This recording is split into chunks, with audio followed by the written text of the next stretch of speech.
할렐루야.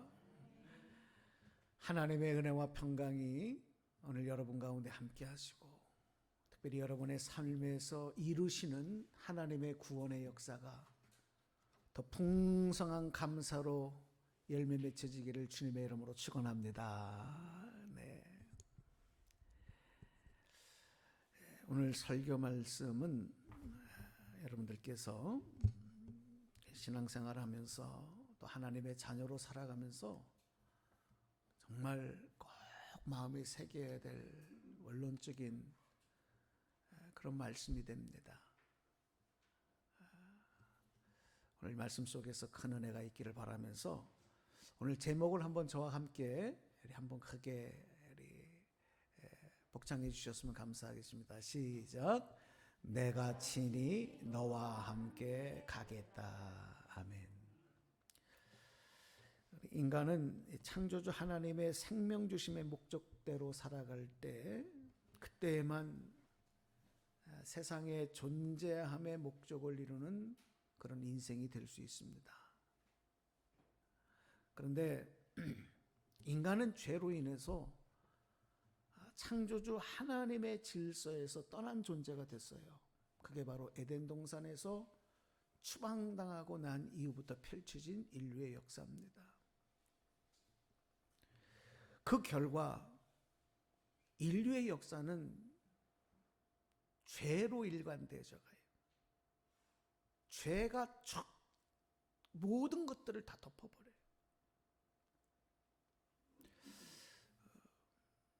그래서 구약시대에 보면 아브라함의 후손인 히브리인들이 애굽에서 인간 대접도 받지 못하는, 그리고 소망 없이 고통 없이 살아나가는 그런 노예와 같은 애굽의 종된 신분이 되고 마는 겁니다. 성경은 그것을 우리에게 말씀하고 있어요. 죄의 결과가 어떤 것으로 펼쳐지느냐. 근데 하나님께서 그런 아브라함의 자손들을 다시 하나님의 생명의 질서, 창조의 질서, 구원의 질서 안으로 들어오게 하신 사건이 바로 이 출애굽의 사건이에요. 여러분 그걸 기억하셔야 돼요. 그러니까 구약의 출애굽의 사건은 예수님께서 이 땅에 오셔서 우리를 구원하신 사건과 연결이 되는 거예요.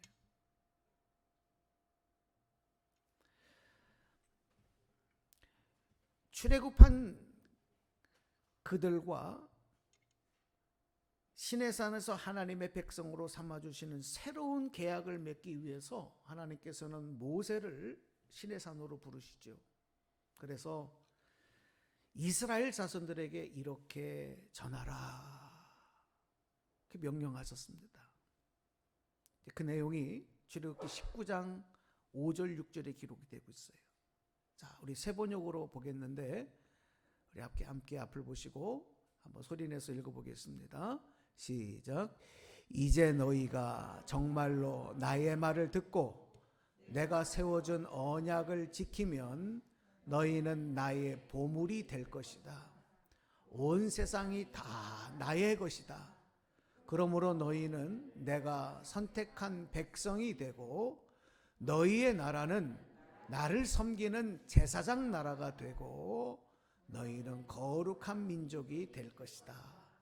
너는 이 말을 이스라엘 자손에게 일러 주어라. 아멘. 이 하나님의 모세를 통해서 이스라엘 백성들에게 전하라고 하신 말씀이었어요.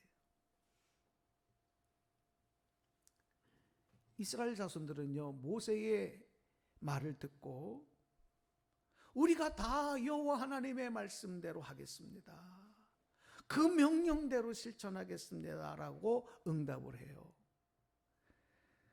그때 하나님께서 그러면 이틀 동안 너희들의 옷을 다 빨아입고 성결하도록 준비하고 있어라, 그렇게 하시고요, 셋째 날 되는 날 온 백성이 보는 앞에서 하나님께서 불 가운데의 시내산에 그 꼭대기에 강림하시는 거예요. 구름이 일어나고 천둥 소리가 나고 나팔 소리가 나면서 하나님의 강력한 임재가 있었어요. 그리고 모세를 시내 산으로 불러 올라오게 하십니다. 그리고 하나님의 정하신 법을 돌판에 새겨주셨는데 그게 뭐예요? 바로 십계명이에요.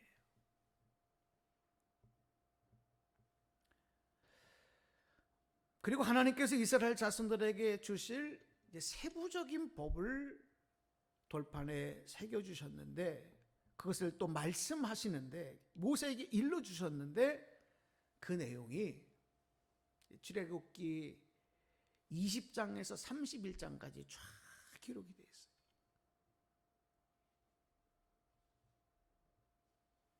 그런데 모세가 이런 하나님의 말씀을 전해 듣느라고 하산하는 게 점점 늦어져요.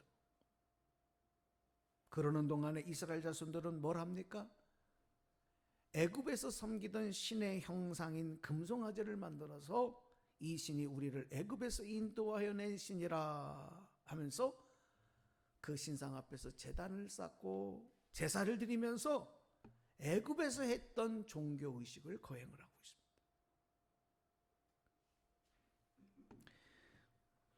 이런 이스라엘 자손들의 모습을 보시고 하나님이 진노하시죠. 여러분, 바로 이 모습이 어떤 모습이냐? 죄의 종되었던 자들이 전형적인 모습, 하나님의 진노를 받아 심판받고 죽어야 마땅한 모습, 이스라엘 자손들이 지금 그런 모습을 보여주고 있는 거예요.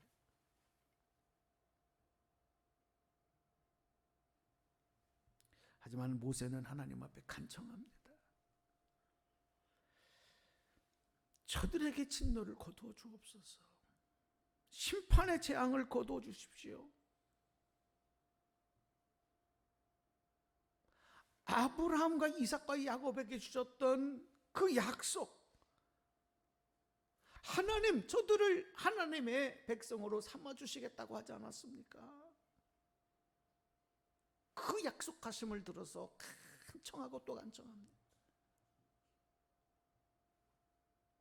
하나님께서 그 모세의 간청을 들으시고 진노하심과 저들을 심판하실 뜻을 돌이키시고 그들에게 재앙을 내리지 않았어요.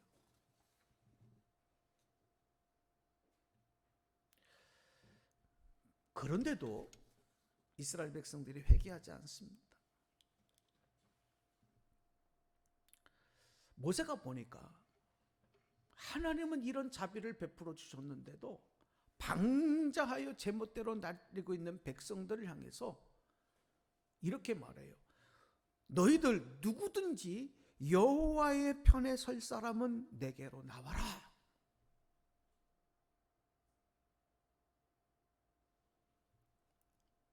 이 백성들에게 회개할 기회를 준 건데요.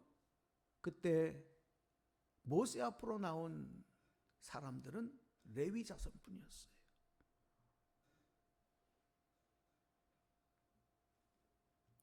모세는 레위인 자손들에게 칼을 들어 회개하지 않는 자들을 닥치는 대로 죽여라.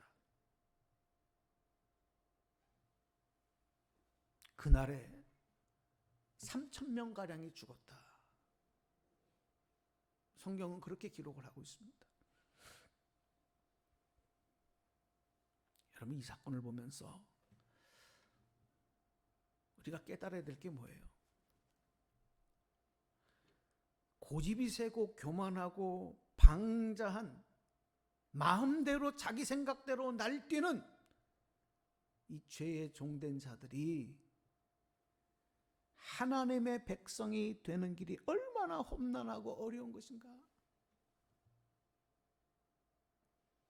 우리는 그 사실을 이 사건을 통해서 알 수가 있어요. 죄인된 자들이, 죄의 종되어 살아가던 자들이 하나님의 백성이 되는 것, 하나님이 그런 기회를 주셔도 함께 받아들이지 못하는 거예요. 이게 죄의 모습, 죄인들의 모습인 것입니다.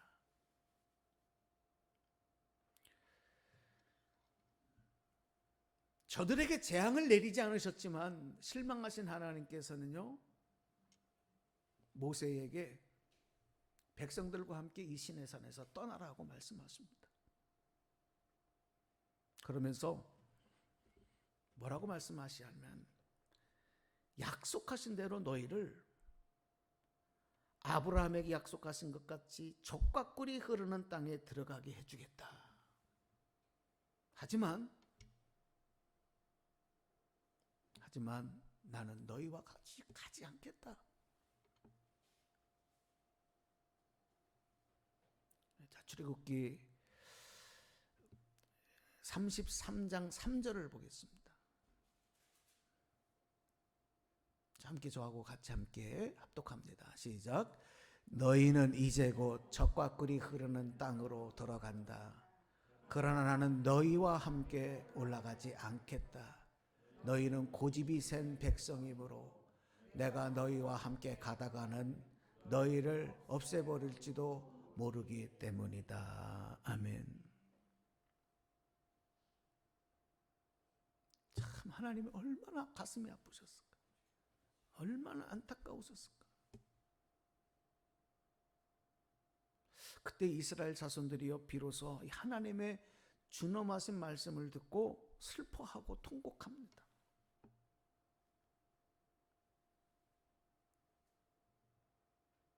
지금까지 하나님이 이스라엘 백성들과 함께 하셨거든요. 낮에는 구름 기둥으로, 밤에는 불 기둥으로 만나와 메추라기를 먹여주시면서 저들과 함께 하셨거든요. 홍해를 가르시고 반석에서 물을 제공해 주시고 마라의 쓴물을 단물로 만들어 주시고, 그동안에 함께 하신 하나님이 이제는 내가 너희와 함께 가지 않겠다. 그러나 약속한 대로 가나안 땅에 들어가게 해주겠다. 백성들이 통곡하는 거예요.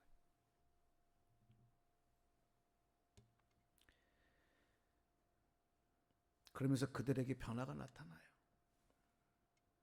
그건 뭐냐면, 이제 아무도 자신들의 몸에 애굽에서부터 해오던 장식품을 몸에 걸치지 않습니다. 그러기를 결단하는 거예요. 아무도. 이 말은 단지 장식구를 몸에 걸치지 않았다라는 것으로 끝나는 것이 아니고, 애굽에서부터 배어있던 것들을 비로소 끊기 시작했다. 죄악에 종된, 애굽의 종된 자로서 살아왔던 모습들, 생활 습관들, 사고방식들, 문화들 내려놨다는 겁니다. 하나님이 함께 가시지 않겠다고 했을 때 그들은 그런 결단을 해요. 그리고 모세는 하나님의 임재하심의 장소인 장막에, 이 장막을 회막이라고도 하죠. 하나님과 만나는 장소다. 그래서 회막이라고도 하는데, 이 장막에 들어가서 하나님을 계속 만나고 하나님께 간청을 해요. 모세가 장막에서 하나님을 만날 때 이스라엘 백성들은 장막문 바깥에 서서 하나님을 예배하며 경배했습니다. 하나님께서 이런 백성들의 모습을 보시고 저들을 주의 백성으로 삼아주시고 주의 소유로 삼아달라고 간청하는 모세의 간청을 다시 받아들이셔요. 그래서 하나님의 뜻을 바꾸어 주셔서 내가 이 백성과 함께 가겠다 약속해 주시는 거예요. 여러분, 이것이 얼마나 크고 얼마나 놀라운 하나님의 은혜요 축복인가. 할렐루야. 그 말씀이 오늘 본문에 읽었던 말씀이에요. 출애굽기 33장 14절입니다. 자, 함께 다시 한번 합독하겠습니다. 시작. 주께서 대답하셨다. 내가 친히 너와 함께 가겠다. 그리하여 내가 안전하게 하겠다. 아멘. 이 음성은, 이 약속은 오늘 저와 여러분에게도 주신 약속인 줄로 믿습니다. 여러분, 우리가 하나님 앞에 감사해야 할 가장 큰 고백, 가장 큰 감사의 은혜는 바로 여기 있어요. 죄인된, 죄의 종된 우리를 하나님의 자녀 백성으로 삼아주시면서 내가 너희와 동행하고 함께하고 너희들을 지키겠다.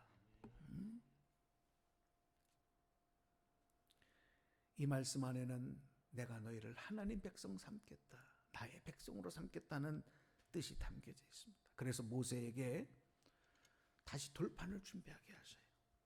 그리고 다시 시내산으로 불러 올라오게 하셔서 언약을 맺어주시는 거예요. 모세가 시내산에서 40일 동안을 아무것도 먹지 않고 금식하면서 그 언약의 말씀을 돌판에 새겨 기록을 합니다. 40일 동안.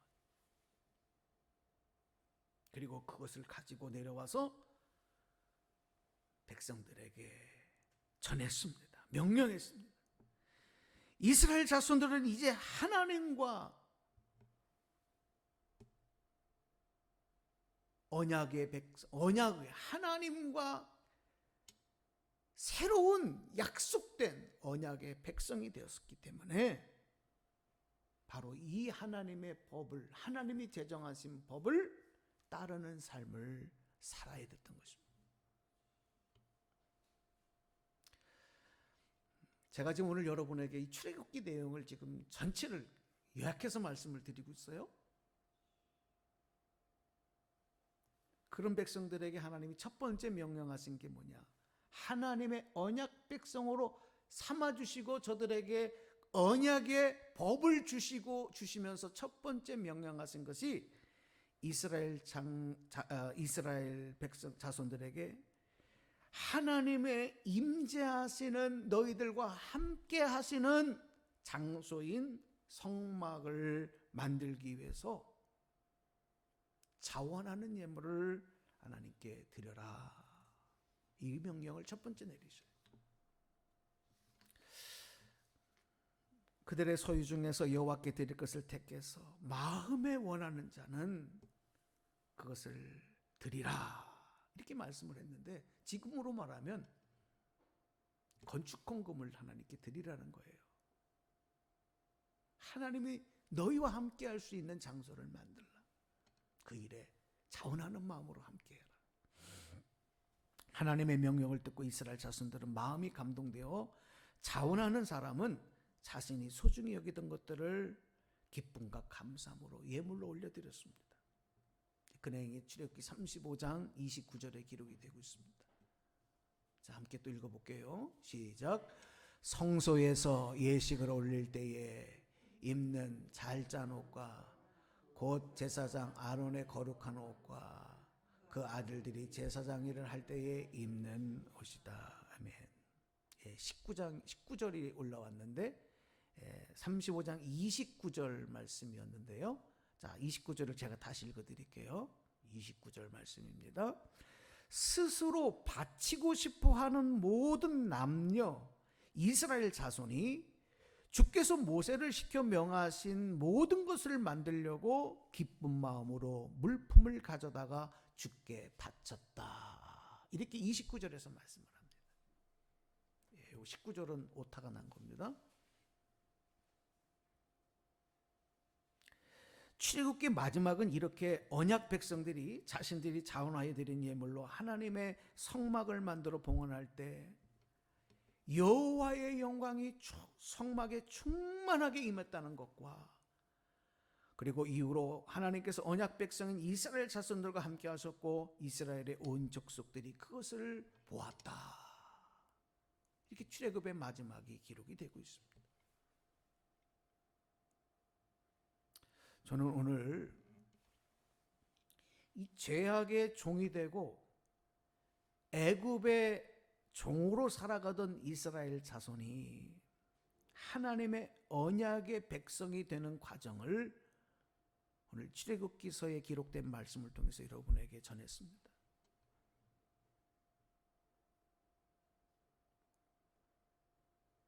오늘 그리스도인 된 우리들은 하나님의 언약 백성이 된 후손들입니다. 여러분 믿으시면 한번 아멘 합시다. 또한 예수 그리스도를 통해서 감당하기 어려운 엄청난 신분의 변화를 입은 자들이 바로 오늘 저와 여러분 그리스도인 된 자들입니다. 그것은 뭐예요? 하나님의 백성이며 동시에 하나님의 자녀가 되게 하신 거예요. 하나님의 자녀가 되게 해주셨다. 우리는 하나님을 하나님 아버지 기도하면서 이거를 그냥 아무렇지 않게 생각해요. 이것이 얼마나 큰 나에게 있어서는 신분의 변화이며 하나님에게로 받은 축복인 줄을 몰라요. 그냥 뭐 기도할 때 그냥 상용구로 쓰는 하나님 아버지로만 생각을 하는데 그렇지 않습니다. 엄청난 사건인 것입니다.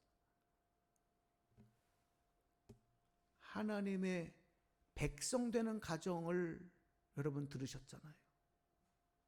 짧은 시간 그 중심 내용만 들었기 때문에 그렇지 그 안에 들어가 보면 얼마나 많은 어려움들이 있었어요. 그런데 우리는 하나님의 자녀가 되었다니까요. 어찌 감사하지 않을 수 있습니까? 할렐루야. 하나님의 백성은 하나님 주신 법을 받고 하나님 뜻을 따라 순종하며 하나님과 동행하는 자들. 그렇죠. 백성은 그 나라의 법을 지켜야 되는 거예요. 우리는 하나님 나라 하나님 백성이기 하나님의 법을 지키며 따라가야 되는 거예요. 법을 지키지 않으면 어떻게 됩니까? 그냥 두지 않아요. 그 백성의 권리를 뺏어버려요. 법을 지켜야 되는 거예요. 그러나 여러분, 하나님의 자녀는 하나님을 아빠, 아버지라고 부르게 되고 나가서 하나님의 유업을 이어받는, 상속받는 놀랍고 감격스러운 존재가 되는 거예요. 할렐루야.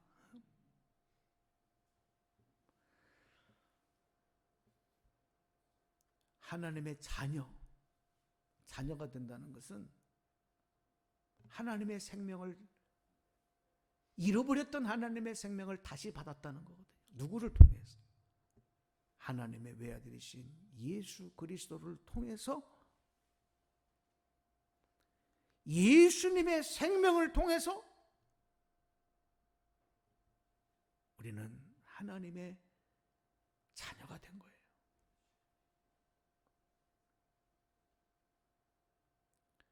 예수님을 통해서 하나님의 생명을 다시 이식받은 거예요.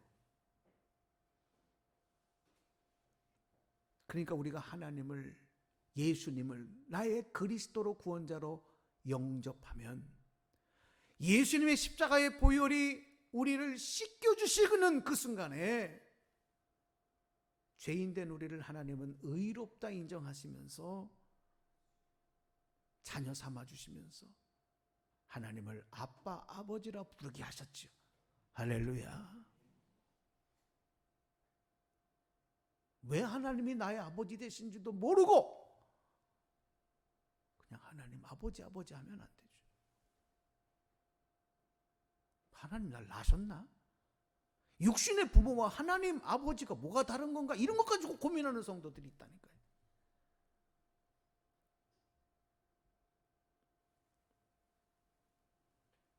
우리는 예수님을 통해서 재창조된 것입니다. 그래서 예수님이 둘째 아담이에요. 우리는 죄인된 아담의 그 생명을 갖고 사는 게 아니라 이제는 예수님의 생명 가지고 살아가는 하나님의 자녀인 줄로 믿으시기 바랍니다. 그러니까 이제 우리는요, 한번 따라서 합시다. 나는 존재와 신분의 변화가 있었다. 누구 때문에? 예수님 때문에. 그래서 여러분, 사도 바울은 이런 내용을 에베소 교회에 이렇게 전했어요. 에베소서 4장 22절로 24절 말씀 보실게요. 자, 표준세 번역 말씀입니다. 시작. 여러분은 지난날의 생활 방식에 얽매여서 허망한 욕정을 따라 살다가 썩어 없어질 옛사람을 벗어버리고 마음의 영을 새롭게 하여 하나님을 따라 참된 의로움과 거룩함으로 지으심을 받은 새 사람을 입으십시오. 아멘. 새 사람을 입어요. 여러분, 우리가 하나님의 자녀로서 하나님을 기쁘시게 하고 영광스럽게 하고 그 뜻과 생명을 따라 살아가는 것, 그건 내 선택이 아니에요. 어떤 사람은 나는 믿음이 없어서요. 나는 교회를 다닌 지가 얼마 안 됐으니까 잘 못해요. 죄송하지만 이거 말이 안 되는 소리예요.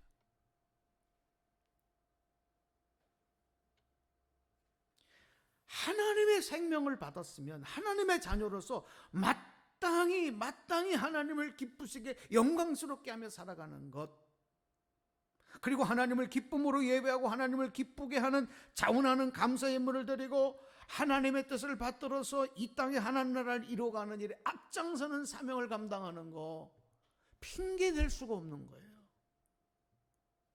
그게 왜 어떻게 우리의 선택의 몫입니까? 신앙생활이 점점 이상해져 가요. 이걸 모르니까, 이걸 이해하지 못하니까, 바쁘면 안 해도 되는 걸로 알고, 내 형편이 안 되면 안 해도 되는 걸로 알고, 할 수 있는 정도만 하면 되는 걸로 알고, 적당히 내 형편 따라. 그게 무슨 하나님의 자녀? 아니죠. 그러므로 신앙생활은 내가 하나님의 자녀가 되고 하나님께서 나의 아버지 되신가, 내가 하나님의 백성이며 하나님은 나의 왕 되심에 감사하는 마음, 기뻐하는 마음, 그리고 하나님의 뜻과 법과 질서에 순종하며 살아갈 수밖에 없는, 그것이 나는 하나님의 백성이며 하나님의 자녀이기 때문에 감사를 억지로 만들어서 하는 게 아니고 이미 나는 그런 존재가 되었기 때문에 감사하며 예배하며 믿음 따라 살아가야 돼. 할렐루야. 언제까지 제발 좀 믿음으로 살라고 간청하고 부탁해야 됩니까? 하나님 앞에 좀 감사하라고 사정을 해야 합니까?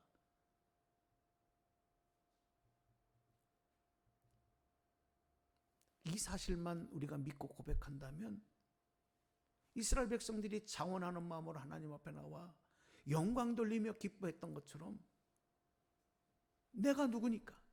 내가 하나님의 백성이고 내가 하나님의 자녀이니 감사하며 예배하며 하나님 제일주의로 살아가는 것, 말씀에 순종하며 살아가는 것, 법을 지키며 살아가는 것이 내 삶에 바꿀 수 없는 1순위라는 사실을 우리는 기뻐하며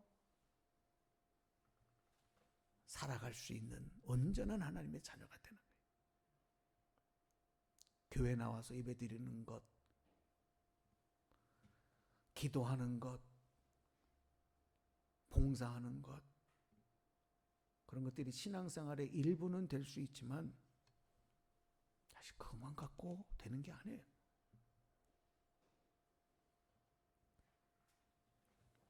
오늘 말씀을 맺어드리겠습니다.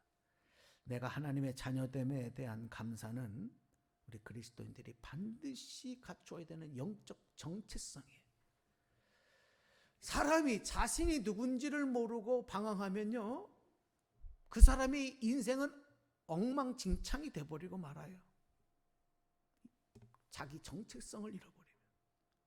영적 정체성도 마찬가지예요. 교회를 아무리 열심히 나오고 아무리 많이 헌신을 하고 아무리 많은 것을 한다 하더라도 내가 하나님의 백성이요, 내가 하나님의 자녀라는 이 영적 정체성을 잃어버리고 거기에서 나오는 감사를 고백하지 못한다면 그 신앙생활은 온전할 수가 없습니다.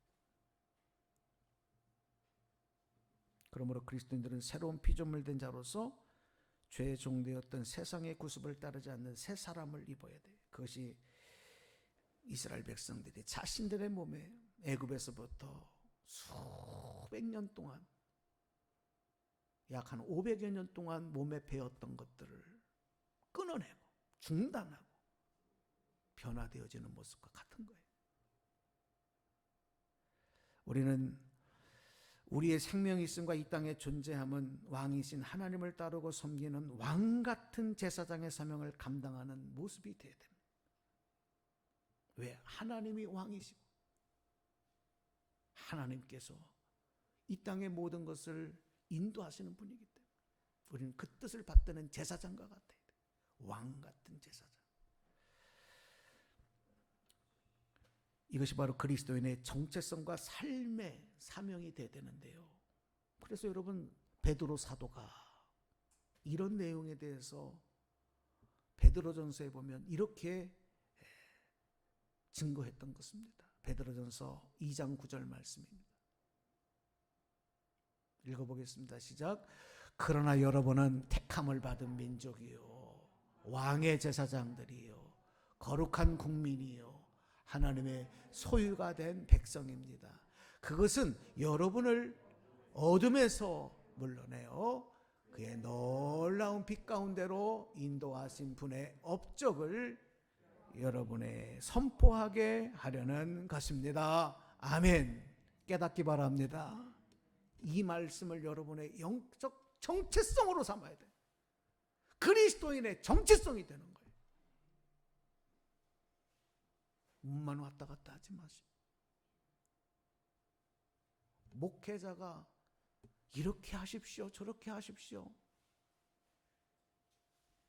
그렇게 사정하게 하는 신앙생활 하지 마시고, 내가 누구인지를 알고 내가 받은 은혜가 무엇인지를 깨닫고 여러분 마땅히 그 일을 행해나가는 그런 신앙생활, 그런 삶을 살아주셨으면 좋겠습니다. 우리 다음 주일은 추수감사주일이에요. 이 추수감사절은 1년 동안 거둔 열매로 감사하는 절기지만 그 안에 담겨져 있는 뜻, 그 절기의 감사를 통해서 하나님이 원하시는 것은 단순히 과일, 곡식들, 하나님이 그걸 바라시는 게 아니에요. 교회 앞에다가 그냥 고구마, 감자, 파 이런 걸로 여러분 장식하라고 물론 그것도 의미가 있어요. 그걸 보고 기억하니까. 그러나 이 추수감사절날 추수감사로 하나님 앞에 우리가 나올 때 가지고 나와야 될 마음, 오늘 제가 말씀을 드렸어요. 그리고 그 마음이 있으면 여러분 기뻐하면서 자원하는 예물로 하나님께 감사 예물도 드리는 거예요. 자원하는 마음이 없으면 뭘 드립니까? 하나님 기뻐 받으시지도 않는. 그것이 바로 하나님의 자녀로, 또한 하나님의 백성으로의 본분을 다하라. 그래서 이런 절기를 정하시고 또 다음 주에 우리가 추수감사절을 맞는 거예요. 오늘 말씀 마치면서 여러분 하나님의 자녀되고 백성됨에 대한 감사한 마음으로 또 지금까지 한 해 동안 지켜주시고 인도하신 것에 대해서 감사하고 믿음 주시고 오늘 이 자리에 있게 하신 것 감사하면서 기억하면서 기쁨으로 충만하고 감사로 충만한 삶으로 또 한 주간 승리하시는 저와 여러분 되시기를 축원합니다. 축원합니다. 기도하겠습니다.